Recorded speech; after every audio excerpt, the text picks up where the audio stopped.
Yan. Gusto aron iyang hukman aron magtagsa-tagsa makadawat sa angay kanin sumala sa iyong nabuhat umaayo daw pandihni sa kalit. Tama. Anong sabi diyan?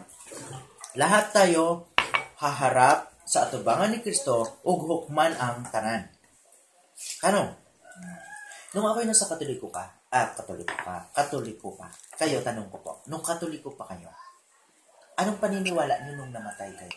Pag namatay, Punta sa purgatorio. Purga sa purgatorio, tapos diretso na sila. May narinig ba tayong paghukom pa? Wala. Wala. Yung pala, may sinasabi ang Bible sa Wala. paghukom. Walang paghukom. Diba? Pero, Sa Katoliko. may sinasabi ang Bible na paghuhukom. Hahatulan, tapos bibigyan ang tagsa-tagsang mga ganti sa lahang mga gibuhat ng buhi pa dito sa kalibutan.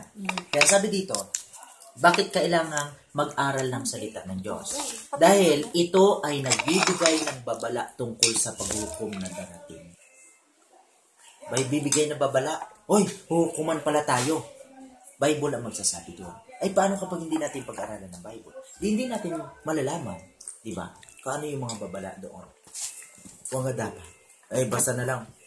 Imagine mo na lang kapag dinala ka sa hukuman. Pag dinala ka sa isang hukuman,